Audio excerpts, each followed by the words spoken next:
Bonjour à tous, nous sommes en plein centre de Libreville. Bienvenue dans ce deuxième numéro RTL chez vous. Cette semaine, je vous emmène à la rencontre d'Augustin, ce jeune photographe amateur depuis bientôt 2 ans. En 2004, Augustin perd sa mère. Il se retrouve à 14 ans seul, sans possibilité d'avoir un adulte pour assurer les charges de la vie courante. Il est donc obligé d'abandonner ses études pour se prendre en charge. En 2013, il se découvre une passion pour la photographie. Il emprunte l'appareil photo de son oncle et va à la rencontre des événements heureux, des mariages, des naissances, des baptêmes. Il va partout où il y a du bonheur. Malheureusement, il n'arrive pas à joindre les deux bouts, son activité étant informelle et le matériel qu'il utilise n'étant pas le sien. Mais il ne se décourage pas. Il continue de travailler en rêvant d'une vie meilleure. Aujourd'hui, Augustin a 28 ans et il vit au quartier Atongabé. Suivez-moi, je vous emmène dans l'univers d'Augustin.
Hey Augustin, Ouais, Nelly, comment tu vas? ça va et toi? Très bien. Alors, tu t'es retrouvée? Ah ben toujours hein. Ça parce peut que- être compliqué. Non, pas du tout. RTL chez vous, nous, on va partout. Merci. Alors, je suis ici dans ton quartier, donc à Tongabé. Bien sûr, à ton avis.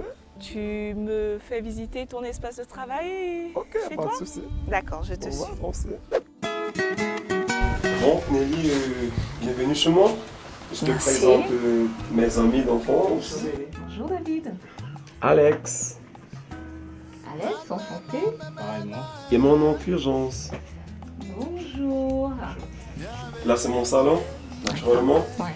Ah oui, bon, tiens, le mur, lui, il me sert de demi-carte photo. Donc les personnes se mettent comme ça, c'est le Voilà. mur de fond. Donc tu prends des photos pour faire en fait des demi-cartes photos. Voilà. C'est ça? D'accord, ok. Voilà mon chambre, c'est ici que je dors, premièrement. Et puis en même temps, voilà mon matériel que j'utilise. Ça, c'est l'imprimante CP910 en fait. D'accord. Ça permet de tirer les photos. C'est-à-dire, il y a une carte mémoire ici. Après avoir tiré, j'enlève, je mets et puis je tire la photo D'accord. avec l'appareil photo Nikon D3200.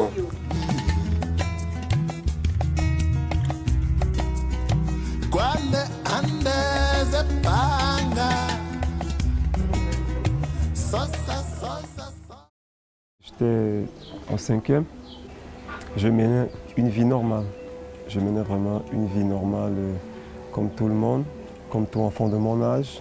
J'ai pas toujours eu l'affection ou encore la présence de mon papa, mais ma maman, elle a toujours été là.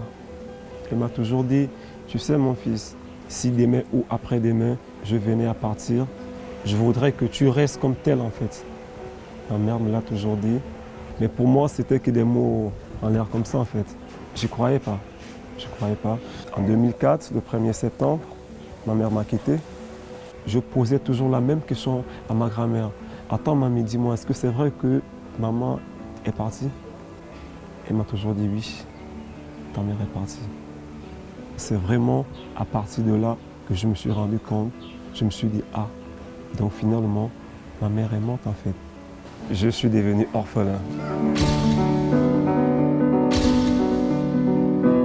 Avant la disparition de sa mère, c'était un enfant, disons, gâté, comme les enfants qui sont toujours attachés à leur maman. Tout le monde le disait, bon, c'était une mère bien tranquille, qui prenait soin de son fils, toujours collée à sa maman. Très joyeux, mais après la disparition de sa maman, c'était tout un autre homme, quoi. Nous sommes vraiment restés comme des orphelins et des orphelines.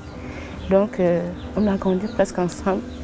À l'école, on partait ensemble, ici ensemble. Je préfère qu'il soit à côté de moi, quoi. Et sa façon de réfléchir, sa façon de vivre, sa façon de voir les choses, tout avait changé. Il n'y a que ceux qui m'ont vu qui peuvent témoigner. Il n'était plus en lui. Il ne faisait plus rien. Rien. Tout ce qu'il voulait faire, c'est de rester enfermé dans la chambre. Je peux dire que je ne vivais pas en fait. Je ne vivais plus normalement. C'était quelque chose de terrible pour lui parce qu'il partageait presque tout avec sa maman. Parfois, il y a certaines choses qu'il ne me disait pas, qu'il ne disait pas à son entourage, mais comme tous les enfants qui se confient à leur maman, sa maman était vraiment spéciale pour lui. Ma mère m'a toujours dit de ne jamais m'apitoyer sur mon sort. C'est-à-dire, bon, comme j'ai perdu ma mère, moi également, je vais me suicider. Non. Elle m'a dit, tu es un homme. Je pense que peu importe les situations qui vont arriver, tu vas les surmonter en fait. Et c'est ce que je fais jusqu'aujourd'hui. Parce qu'il avait l'impression d'être seul au monde. Et du coup, même nous, on ne passait plus beaucoup de temps avec lui. Chaque jour que je grandissais, je sentais que ma vie devenait de plus en plus dure.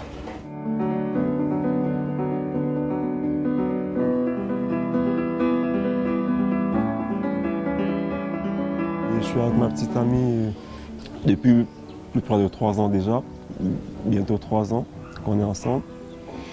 On vit là avec ma tante, mes 2 petites sœurs et mon petit frère. C'est la maison que le grand-père a laissée normalement. Donc j'ai eu une chance d'avoir une chambre là-dedans.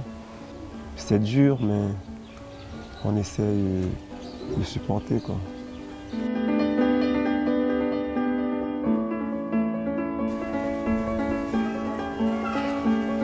Je me suis dit peut-être en grandissant sans sa mère, peut-être qu'il allait rentrer dans les faux trucs que les garçons font en ce moment, boire, fumer et tout. Mais lui, c'est pas ça.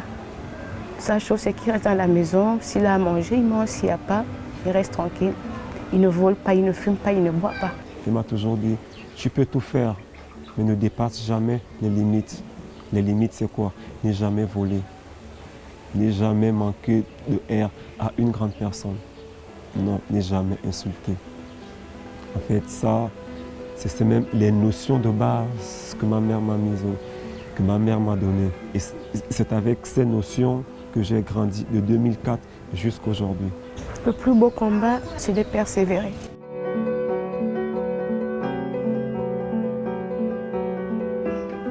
On a commencé à faire des petits bricoles à gauche et à droite.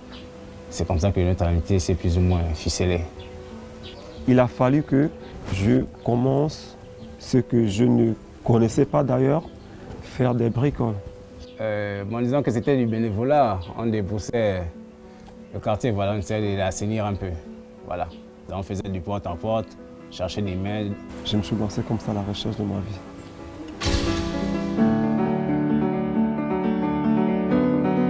Ce qui me pousse à aller de l'avant à chaque fois que je me vois vraiment en train de sombrer en non. Mais à chaque fois que je repense à ça, je revois le visage de ma mère, ça me redonne la force en fait.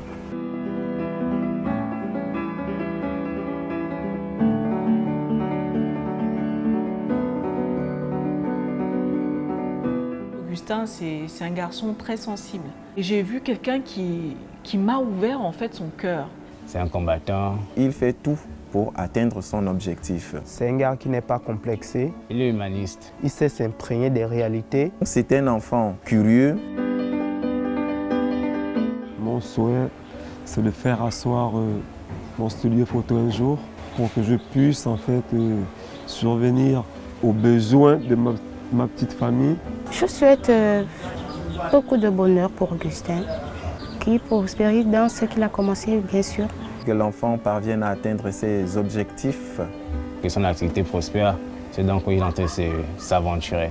Qui continue à avoir cette confiance en lui et continue à croire.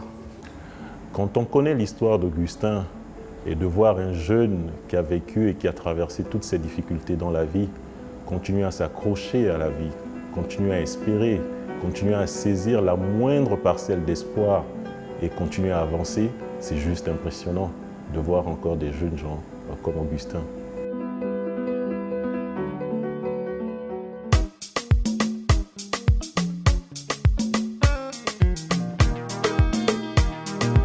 Le jour où j'ai eu mon premier appareil photo, vraiment, j'étais très content. L'appareil ne m'appartenait pas proprement dit, oui, mais j'étais content. J'avais pris un appareil un peu sophistiqué, donc de temps en temps, je faisais de la photographie comme ça. Il m'a dit, écoute, moi je voudrais prendre un appareil photo pour les réunions de famille, pour le school. J'ai dit, bah, écoute grand, on peut faire autre chose avec. Il m'a dit quoi? Toi tu as une idée peut-être? J'ai dit oui. Avec cet appareil photo, on peut se faire de l'argent, même si c'est compliqué, mais on peut se battre en fait. Il m'a dit bon, ok petit, bon, c'est l'appareil, je te confie l'appareil, vas-y, bosse comme tu peux, essaie de voir comment tu peux rentabiliser. Voilà comment ce dernier également s'était lancé dans la photographie.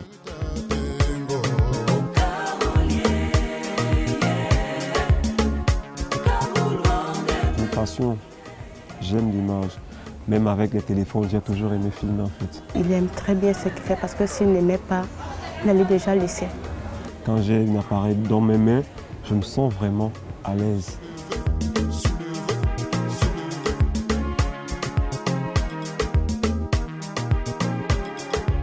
Partout où il y a une masse de personnes, moi j'y vais pour pointer mon argent. Les mariages, des soirées, des anniversaires, des naissances de bébés, des couples, voilà, je filme un peu de tout. Il a déjà cet art-là de convaincre et de montrer à la personne que bon, écoute, je te trouve parfait, laisse-moi t'immortaliser, tu verras, ça va te faire du bien.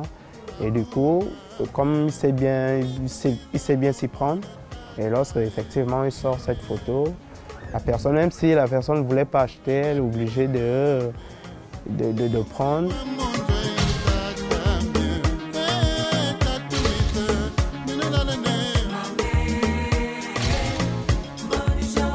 Quand on fait ce genre de boulot, c'est-à-dire ambulant comme ça avec l'appareil photo au cou, les difficultés sont énormes. Peu importe le jour ou la nuit, on peut toujours rencontrer des difficultés en fait. Tu peux rencontrer des gens, des jeunes, peu importe, tu filmes quelqu'un, il te dit bien, bon écoute, filme-moi, tu tires même la photo, après le gars il te dit, ben j'ai pas d'argent, ou bien il te dit, ben j'ai 300, c'est toi qui vois. Soit tu laisses, soit tu prends les 300, c'est toi qui vois, t'as pas le choix en fait. Les gens sont parfois réfractaires, ils vous reposent, ou bien parfois ça finit mal. Au début, c'était pas vraiment ça. Au début, parfois, quand il arrive, il s'assoit là dehors, il attrape la tête. C'est comme, oh, ça n'a pas marché. Je dis, chut, demain, il faut repartir. Et un temps, quand il arrive, oh, là, tous, j'ai quand même eu un peu de quelque chose. Je dis, c'est bon, ça va aller. Et avec la grâce de Dieu, ça va. Je ne m'étais jamais vraiment mise à leur place. Et ce que je dis là, franchement, beaucoup de gens en fait vont se reconnaître dans ça. Je vois bien dans les cérémonies, quand ils sont là, des fois ils nous fatiguent. Parce qu'ils sont toujours là, oui mes photos. Quelque chose de grand ne s'est jamais accompli dans ce monde sans passion. Hein. Donc d'abord à la base, j'ai la passion, j'aime ce que je fais.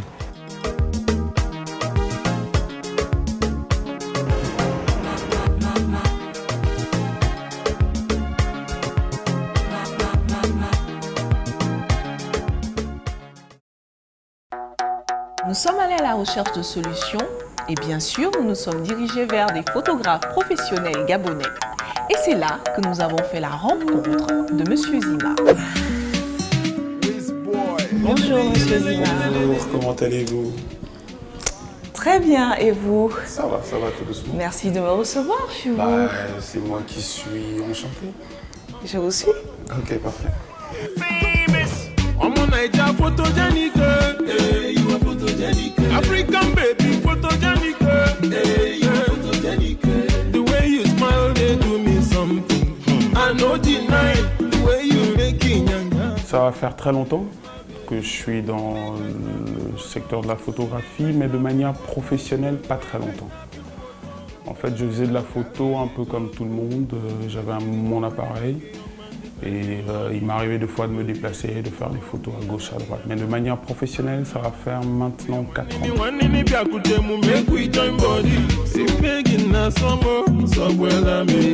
Et depuis mon jeune âge, j'étais déjà attiré vers tout ce qui était artistique, tout ce qui était dessin, tout ce qui était image.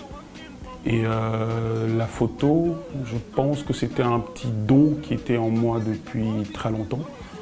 Et voilà, le fait d'avoir juste un appareil entre les mains a aidé à faire jaillir ce don. Et j'ai croisé un photographe qui s'appelle Jean-Pierre Ayus. Et j'étais bluffé. Mais alors là, bluffé par tout ce qu'il faisait. Quelques temps après, on s'est rencontrés, on a discuté très brièvement. Je suis allé sur son site, sur sa page, j'ai vu ce qu'il faisait, c'était magnifique. Et je me suis décidé comme ça à passer sur du matériel professionnel. Je n'avais pas encore tous les acquis, je n'avais pas, on va dire, toute la maîtrise en fait. Mais voilà, après cette rencontre, j'ai commencé à investir sérieusement sur la photo. Et comme ça, petit à petit, j'ai commencé à m'exercer. Comme je vous ai dit, j'avais déjà un appareil photo, mais bon, qui n'était pas professionnel. Je faisais de la photo un peu comme tout le monde, mais pas de manière à en vivre. Et je pense qu'après cette rencontre, c'était vraiment ça le déclic. C'est comme ça que j'ai commencé après à vouloir me former.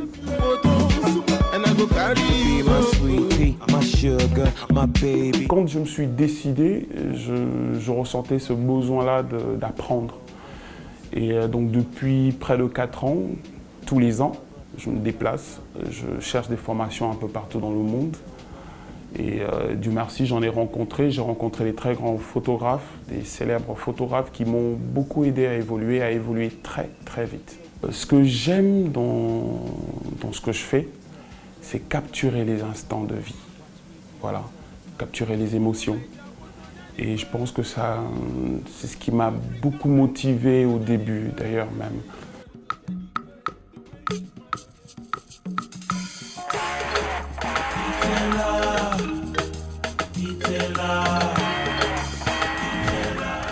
Alors Augustin, nous t'avons appelé hier pour te dire que nous devions te faire rencontrer quelqu'un.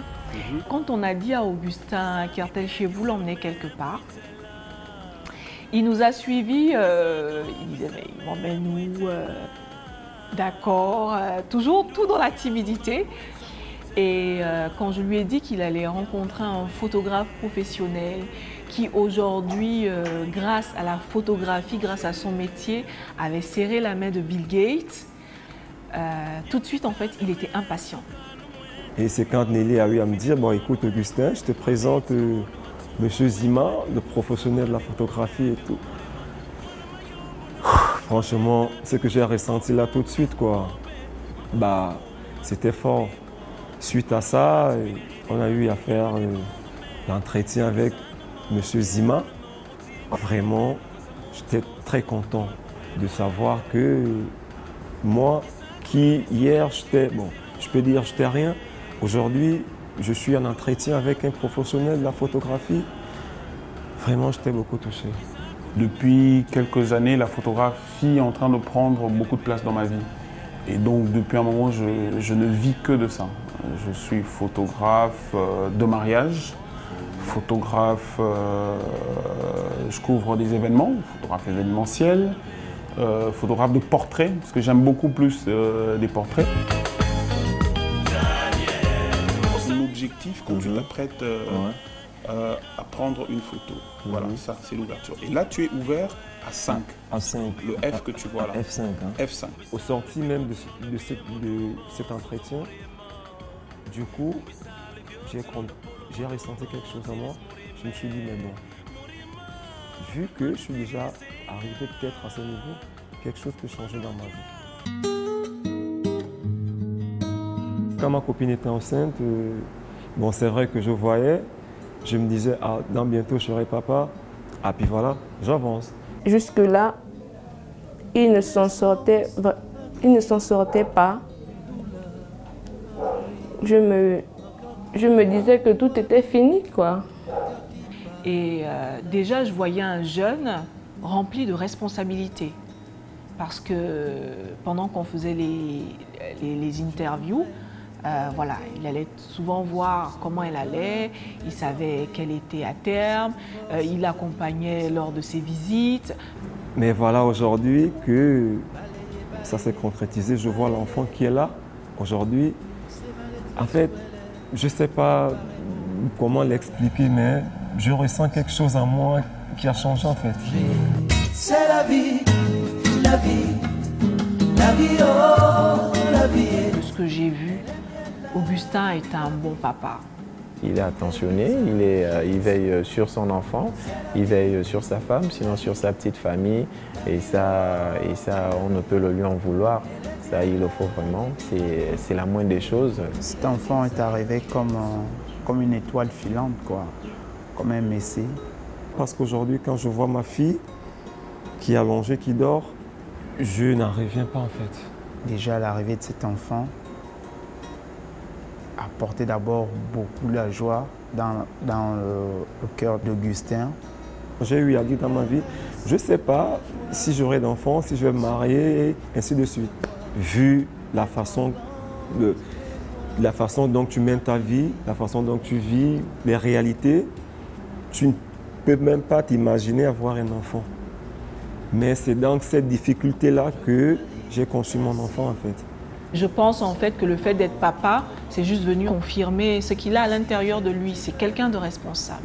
Et je lui ai donné le nom de ma maman et sa grand-mère du côté maternel, c'est-à-dire la maman de sa mère. Donc, elle s'appelle Aubonne Bécalé Rufine Bibiane.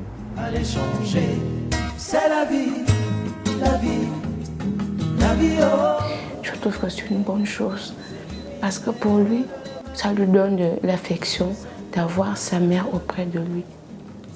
Parce que pour lui, prononcer le nom de sa mère à sa fille tous les jours, ça lui fait du bien. C'est une idée qui ne cessait de traverser mon esprit en fait.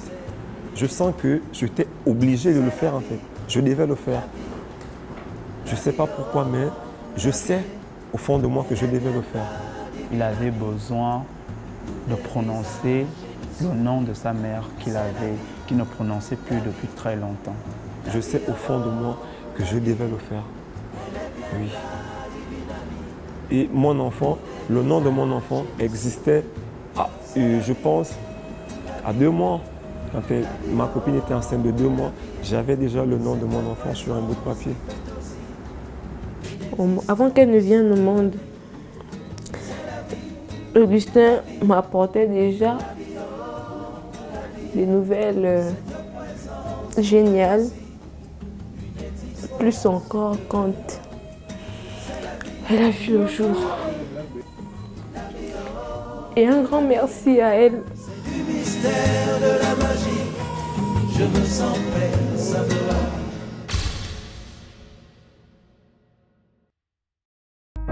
La première fois que vous êtes arrivé, bon, je me suis dit peut-être que c'est un jeu. En général, ces choses-là n'aboutissent jamais. Nos rêves se volatilisent. On va essayer de voir où ça va aboutir. Bon, il a commencé à croire un peu et il n'a pas cessé de continuer sa vie quotidienne. Et tout de suite, je vois que les choses se concrétisent comme ça. Ça me donne la chair de poule en fait. Alors Augustin, j'ai une surprise pour toi. Tu veux découvrir avec moi ce que c'est? Bien sûr. Avant d'annoncer à Augustin en fait, avant de lui dire en fait la surprise qu'on avait pour lui, on se dit, est-ce que ça va lui plaire?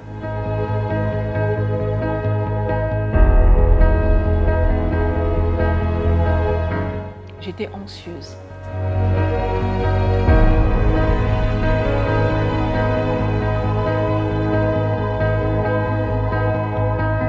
Personne ne savait ce qui allait se produire. Mais maintenant, quand c'est arrivé,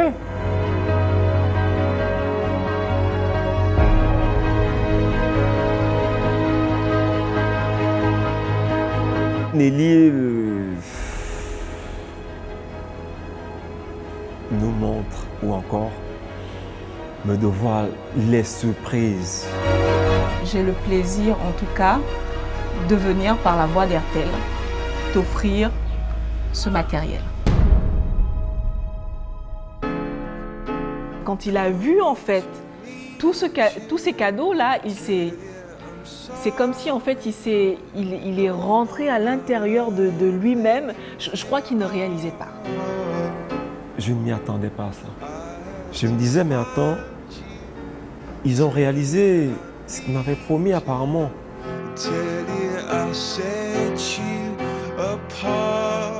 Ce genre de surprise, ce n'est pas des choses qui arrivent tous les jours. Je ne savais même pas quoi dire à Nelly en fait. Je ne savais pas. Si je venais à dire à Nelly, merci, merci ne suffit pas en fait. Je m'attendais à ce que ça soit peut-être un petit cadeau, juste pour motiver, juste pour le motiver. Ça, c'est vraiment la clé de toute une vie que j'ai vu RTL remettre à Augustin. La clé d'une vie. Ça va? Je me disais, waouh, là c'est trop fort. J'aurais du mal à m'en servir, j'aurais du mal. Et ça va prendre du temps. Qui est-ce qui va m'aider? Augustin, mais ce n'est pas fini. RTL a d'autres choses pour toi. Là, j'ai le plaisir de te dire qu'RTL, avec ce matériel, pour te former sur ce matériel, RTL t'offre 6 mois de formation chez le photographe Zima. Une formation dans la photographie, ça le rend après indépendant. Quand j'ai appris, par la minute qui suivait, que voilà, RTL m'offre 6 mois de formation, vraiment tout a changé aussitôt. J'étais vraiment aux anges. Je suis même impatient déjà de commencer cette formation.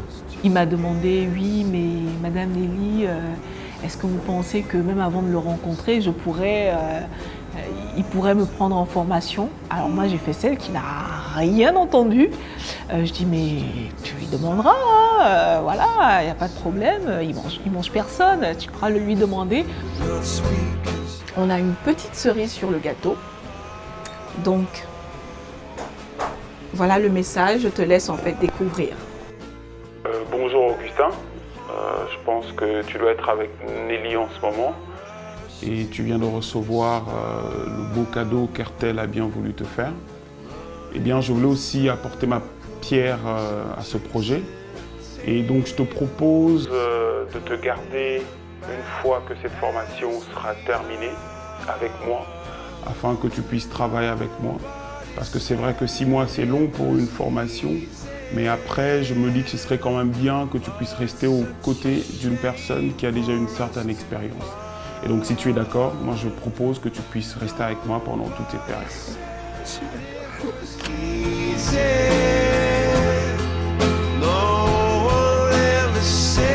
Il allait être embauché par l'un des photographes les plus connus au Gabon. Le fait d'avoir également un emploi, c'est-à-dire après la formation, il m'embauche directement. À ses côtés, ça c'est pas rien aussi. Parce qu'avoir un emploi, c'est avoir un emploi aussi. Mais avec qui? Ou encore, tu vas travailler avec qui? Travailler aux côtés de M. Zima, moi je pense que c'est quelque chose d'énorme. On ne peut pas demander plus que ça. Voir ces choses qui tombent dans ses mains, comme ça, grâce à RTL et son équipe, j'ai dit chapeau. Ça a été la goutte d'eau qui a fait déborder le vase. La maman, tout de suite, elle a éclaté en sanglots. Elle était contente pour lui, mais au-delà de ça, j'ai vu beaucoup d'amour à travers ça. Beaucoup d'amour et beaucoup de soulagement. ça va changer ma vie, ça va changer ma façon de voir les choses désormais. Et grâce à ça, je pense que mon enfant, ma fille, aura une éducation vraiment comme je le souhaite.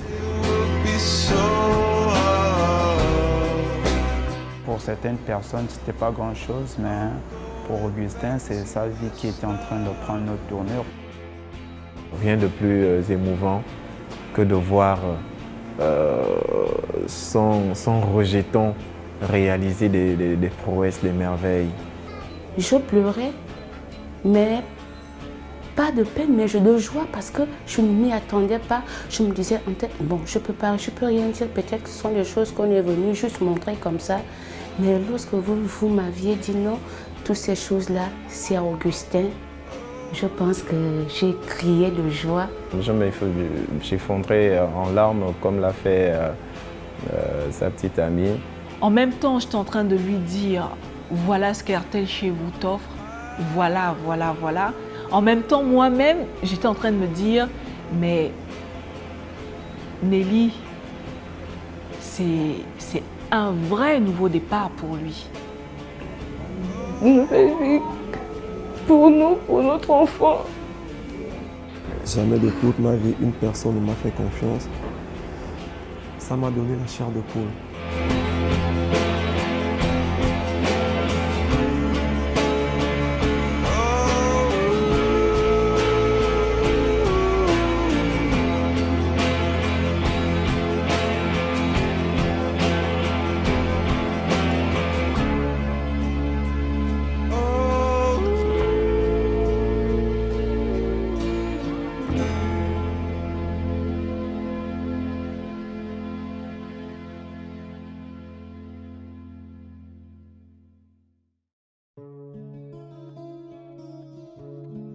La vie ne tient que sur un seul fil, sur un coup de fil. On peut changer de profil, mais profite à contribuer à ta réussite, c'est important. Gagner de l'argent honnêtement, aider tes parents, contribuer à ton épanouissement. C'est vrai que c'est dur de marcher sans rien dans les poches, se faire rejeter par des amis et des proches, mener une vie de débauche, s'humilier pour une boche. Dis-leur qu'il est important de continuer nos études pour assurer le futur de nos progénitudes. Dans la vie, on doit toujours garder de l'espoir et malgré les obstacles, on doit toujours y croire, qu'ils ne se laissent pas aveugler par de mauvaises compagnies. Les amis avec le temps deviennent des ennemis, mais qui restent éveillés jusqu'à la fin de la tempête. À chaque jour suffit sa peine, mais on n'a pas droit à l'échec. Alors dis-leur qu'il est l'heure de corriger nos erreurs. Il n'y a pas d'avenir sans le respect, sans honneur. Dis-leur pour la jeunesse. La chance finit toujours par arriver. Il est important de s'accrocher à ses rêves, de continuer à les poursuivre en toutes circonstances et pourquoi pas arriver au dénouement et à l'atteinte de ses rêves comme c'est le cas pour Augustin aujourd'hui. On a dit à Augustin qu'il allait donc suivre l'équipe RTL chez vous pendant tous les autres dénouements qui restaient. Il faut bien qu'il prenne conscience de ce que la bataille ne fait que, ou du moins la guerre ne fait que se poursuivre, sinon ne fait que commencer. Qu'ils ne se disent pas que le meilleur est maintenant, mais le meilleur reste à venir encore. Il n'a pas encore tout connu. La lettre d'Augustin m'a beaucoup touchée parce qu'on sent qu'elle est écrite d'une main d'artiste. Alors le titre, c'est « À la lumière qui surgit dans ma vie ». Trop souvent lésée par la providence, ma vie s'éveille enfin à la réussite. Sans sous et sans emploi fixe, un anodin présent a été le déclic salvateur. En quelques clics de mon appareil photo, j'ai eu la miséricorde de mettre des mondes en temps. Bravant les maux de la nuit et les torpeurs du quotidien, je m'élance vers des lendemains meilleurs. Fuyant la misère, j'aspire à la pérennité de mes actions photographiques. À vous, mes amis, mes alliés de toujours, puissions-nous ensemble conquérir notre dignité par nos efforts soutenus. Quelques appareils photo professionnels, un ordinateur comportant des logiciels de design photographique, des décors féeriques pour couples amoureux et enfants nouveau-nés, nous permettront de conjurer le sort face aux défaites que nous avons trop souvent essuyées pour parvenir à de meilleures conditions d'existence. Puisse la douce providence qui me sourit enfin ne pas cesser de prendre soin de moi. Il faut croire en la vie. C'est parce qu'on croit en la vie qu'elle nous envoie des choses positives. Je voudrais leur dire merci. Je voudrais vraiment leur dire merci. Un grand merci. Pour moi et pour ma famille.